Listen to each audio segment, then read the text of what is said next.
For the first time, we are outside the honking and hustle of central Kolkata. I am Nikhat Khatun and this is Rajarhat, where all noise is distant. You can hear birds and tranquility, and for future hope, the sound of the actual future. We are around an hour northeast of the city. It's beautiful here, surrounded by an orchard of the finest fruit. So, will there be hope within the mango trees? We are going to meet more crucial future hope characters in this episode. People who make the place tick. People like Mark Lewis. 23 years. Been a long time. Seen 2 decades of children moving out. They keep us in mind. They send us birthday wishes. Even after they're married and they have their own kids, the connection stays. So that will always remain. It's always a call when they need help or a text that they need some information.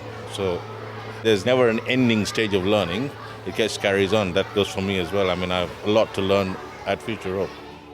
And say hello to Samarjit Guha, known to all of us as Sam. Future Hope means to me an opportunity to change children's lives. The values of Future Hope, the staff of Future Hope, the teachers of Future Hope, the mentors of Future Hope are able to get them to a world where they can stand up on their own, they can argue on their own, they can challenge on their own, they can survive on their own. They will be proud. They don't have to shout to say Future Hope changed my life. Before we get immersed in the countryside, we are back in the throbbing heart of Kolkata, the place I was born and raised. We are riding once more with Tim Grandage, the founder of Future Hope. Hold on!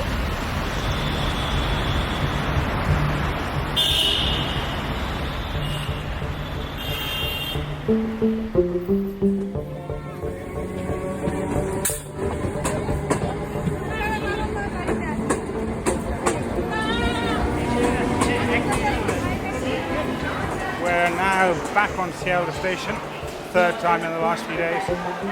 We're going to meet the people who are living on the streets, see whether we can help them get off the streets. The old man with the 2 little children waiting for us just by the tea stand, which is just here. Tim can't offer direct school places anymore. That's not why he is here. He's brought along a Future Hope old boy. They just want to help. Where's the tea stand? Hey. They're here. The old man is ready to meet as arranged. But his daughter, the widow, the graduate, she isn't coming. She brushes the girls' hair and wishes them good luck. So just tell him what we're wanting to do. I just want you to meet my people, and then we will try and find you somewhere in Barrackpur where you can stay, and then later you can send the children to school.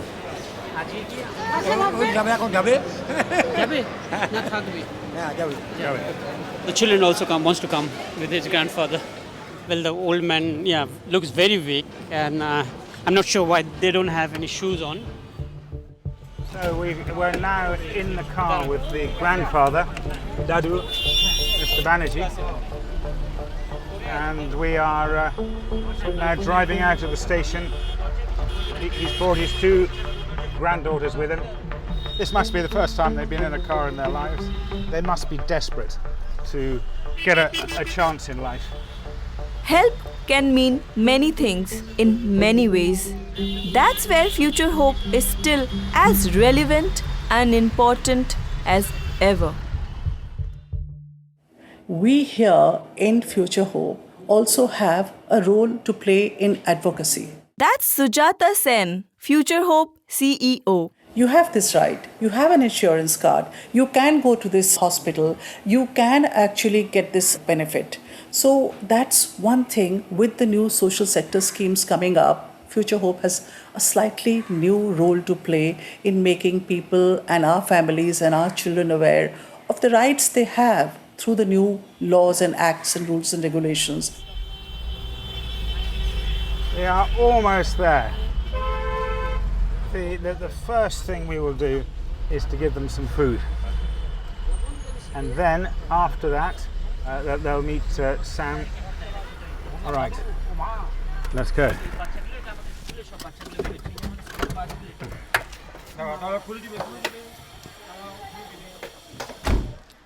Tim is all heart, if I may say so. Tim brought children from platforms like this, and that's why Future Hope is where it is now. But that no longer works now. I can recommend, can you take this child in? And they say, sorry, not at Future Hope, too many at Future Hope. I said, doesn't matter. You give them a nice secured home anywhere you want to so that the child is safe. I would love to have the child here because we have a space of 1 or 2. But if you don't want to give, that's fine. But give it a home. So that much, I can do. So that is now the way, and not Tim's way of, picking up children and bringing, because that will not work. That will again raise expectations. That's something we cannot fulfill. But secretly, it's an admiration for me that he still does it, despite I'm sure there are hundreds of things swimming in his head. But this is his core competency or core belief, I believe. But it's no longer practical. That's what I think.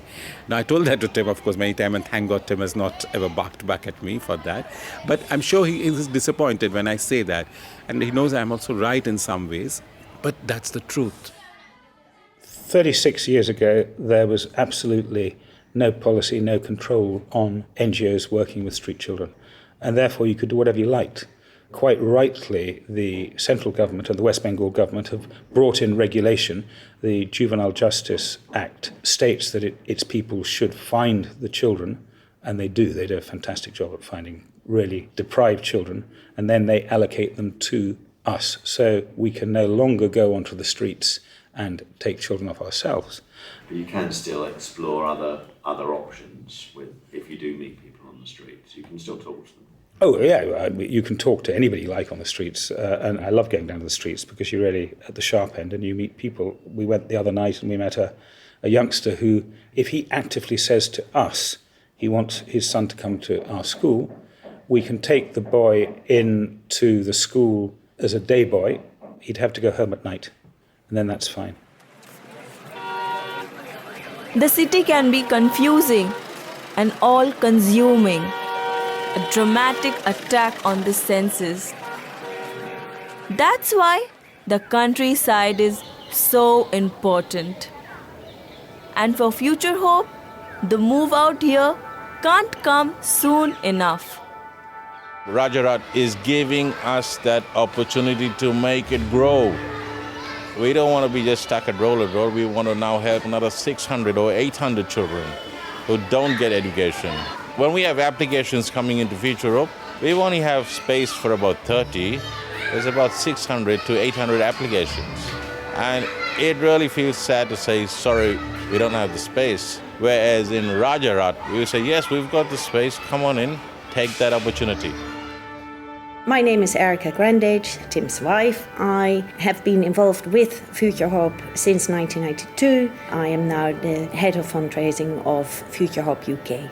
It's certainly going to cost a lot of money, but I hope what we can do is build the school and we then get economy of scale.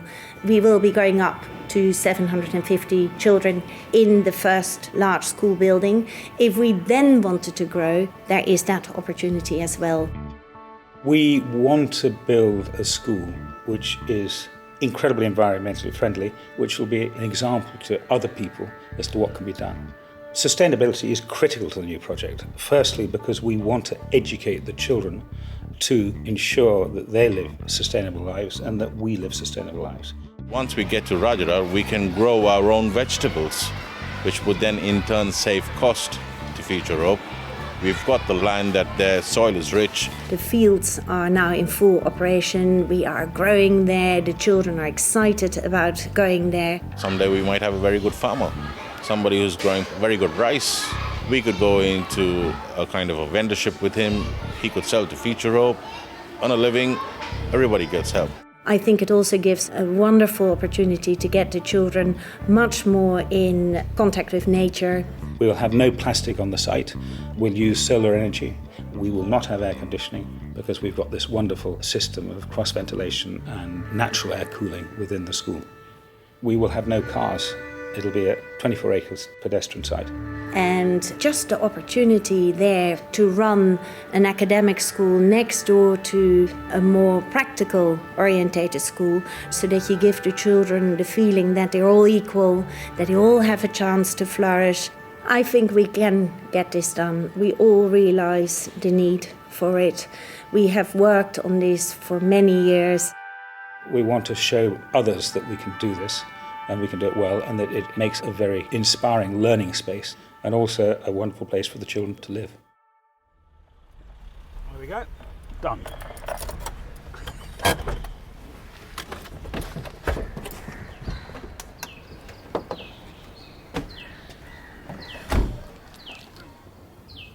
So here we are in what will become the new Future Hope.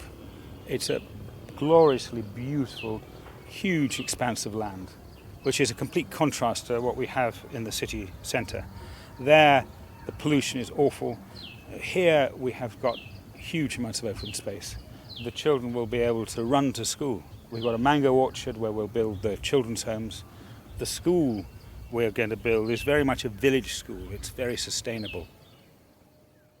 We're walking up the Future Hope Street now. The children will be able to sit in the dining area here, enjoy their food and sit out looking out over a very, very beautiful environment, which is so contrasting to what we have in Future Hope at the moment. Absolutely full to bursting. When we move here, we'll be the only NGO school that has affiliation up to Class 12 A-levels in Central Board of Secondary Education, which will be fantastic. Classrooms will be wrapped around the trees, so you'll have a situation where you will be in your classroom looking out over a beautiful environment, and when you have a break you can go and sit under the trees in the 2 courtyards that we'll have for the children.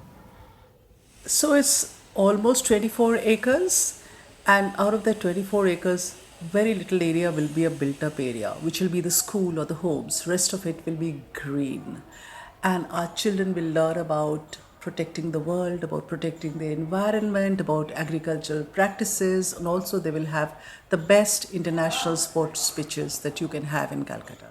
So it's going to make a real difference to kids, and I think it's going to be a model for many others to follow around the country. When you look at the design of the school, when you look at what it can do to a child, the potential is huge. And this is going to be a game changer when we get through with it and build the school and the homes and the speeches there. So we're now walking towards the mango orchard, which is really beautiful. The children will love this because there'll be so many thousands of mangoes growing, and all they'll have to do is to step outside the children's homes and catch the mangoes as they fall off the tree. You can see here now that we are in an area where we've started to plant trees. We've planted 400 trees in the last 2 or 3 months. They're all different fruit. I think this is mango, you have chiku, you have guava, erica pine, many other different varieties. Our land stops here and continues on down over here. It's incredibly beautiful. You can look back and you will see in the distance, a long way away now, the rugby posts, and beyond that, just tinily in the far distance, you can see the school where we're going to build that. We've allowed the local people to feed their cows on our land because we feel very strongly we want to involve local people so that they think we're a good organisation. Nobody's been displaced at all. The locals are very keen to work with us. We'll take a third from the local children, we'll take a third from the streets, and we'll take a third from the slums of Kolkata. And what was very interesting, when I first explained that to the locals, they came back to me and said, please, would you start adult education? We want to learn how to use the computer, but we don't know how to do it. If you could teach us in the evenings, it would be brilliant. And of course, that's exactly what we'll do. So this is our boundary, Tim, where we're walking. We're walking on the boundary. Yeah. Erica's with us too, out here in beautiful Rajarhat. If they can learn here what you can do with land other than keeping it really beautiful, keeping the open space, which will give us the air flowing into the school, which then gives wonderful ventilation. They will also have different species of trees. The trees will attract birds, it will attract insects will be able to pick off the fruits. You know, they really learn in nature. Listen to the jackal over there.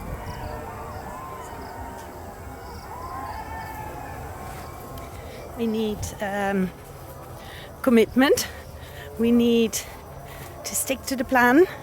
We need to be patient, get everything through. And obviously we need to build it. We need the funds. And we're in the process of raising those. But beyond that, I think what we have to be very realistic about is that we'll have construction costs, but after that also the cost to run. But then at the same time, we will be able to go from 360 children in our own school to 750 initially. And then if we wanted to, or the people after us wanted to grow, there is a facility for that as well. Oh, look, there's Vasudev. He's there, just walking up to us. Good evening, Vasudev. How are you? One of our old boys. Vasudev came as, how old were you when we picked you up? About 6, 7? Yeah, 6 maybe. He had water that had spilled over his legs. He was my first youngster with severe burns. Yeah. And I said to you, you got to stay sitting down. We'll put a chair over you. Yeah. We will put a sheet over it Yes. so that his wounds could be opened to the air and not get infected. And it took a few weeks, but we got you right, didn't we? Yeah. Do you remember? And I used to stay in the girls, with the girls. You stayed with me, with the girls, that's right. Where we used to sleep. We folded our beds and everything and one room, and we start classes there only.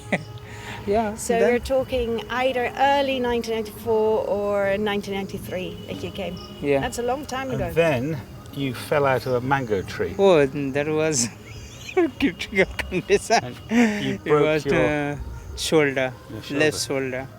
Yeah. And it dislocated around 6 times. Very badly. Ever since you fell out of a mango tree, you've enjoyed the countryside and the mango trees.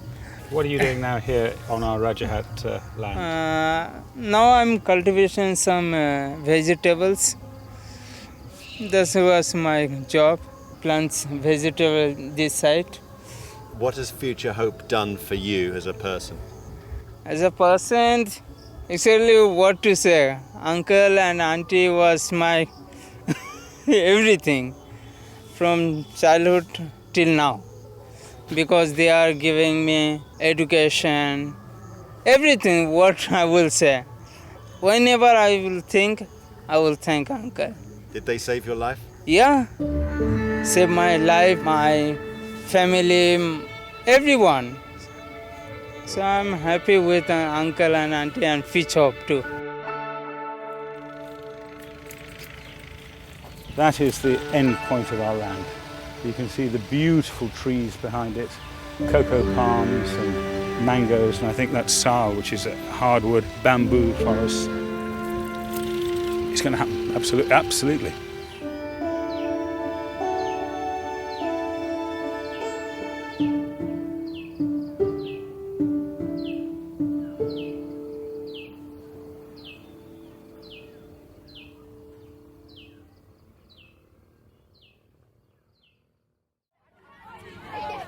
Back at Rowland Road, a chance to show the family from Sealdah around the school.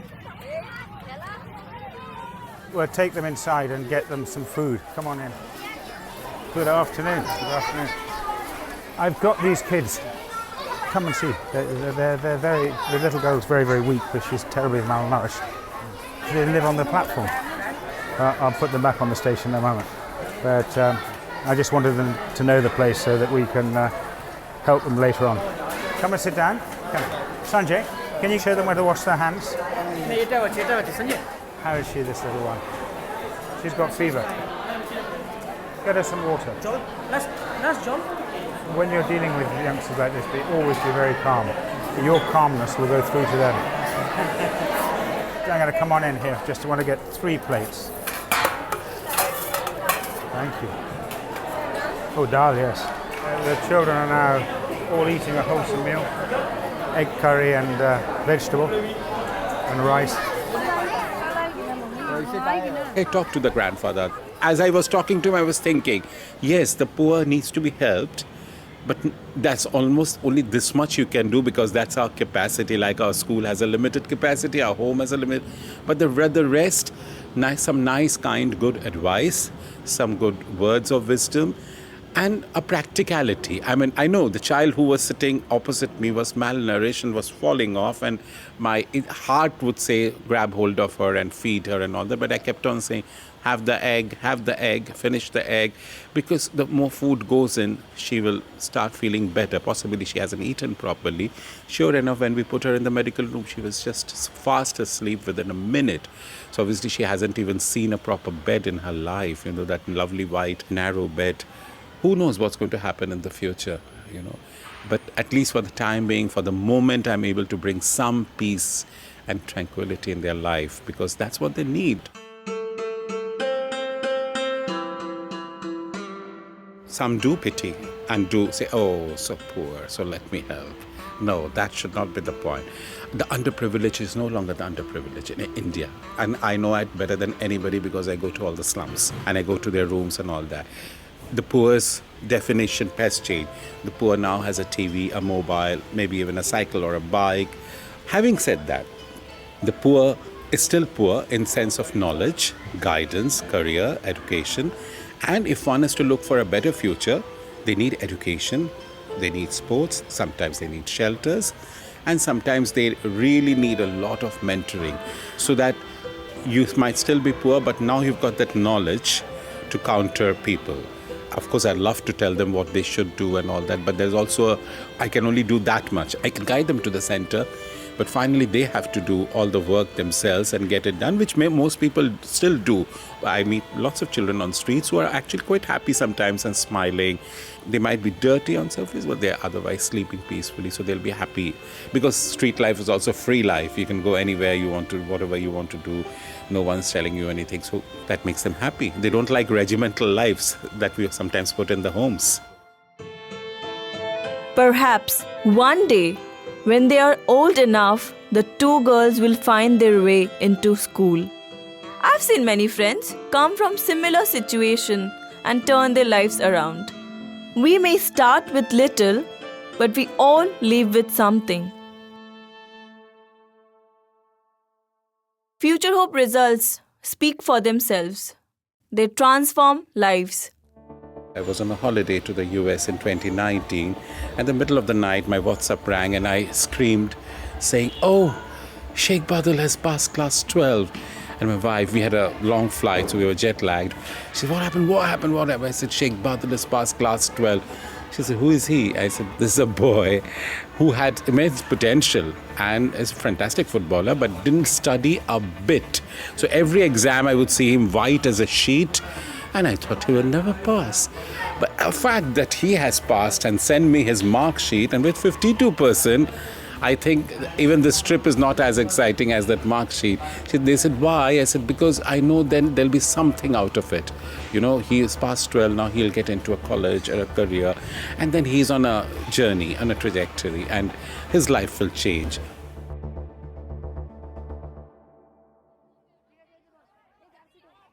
Overseeing all these children for more than 35 years has been the founder, the remarkable Tim Grandage. Always ambitious, always moving forward. His sights are set firmly on Rajarhat. To make this as good as we possibly can and to give the children the most benefit, we're trying to raise initially £3 million sterling or 30 crore rupee. And that is something that will absolutely change the lives of every child. That is our future. We have to make it come alive. We desperately need to raise this as soon as possible. Once we've done that, then we can start to build. Next time, we were definitely a 3. There's a mystery man to introduce. Neither Tim nor I nor Erica broke down in floods of tears. We were just completely ordinary people. What's his story? Find out in episode 5 as our attention turns to healthcare and the Future Hope Medical Department. make sure you subscribe for the whole series and leave a review if you can. My name's Nikhat Khatun. Thanks for listening.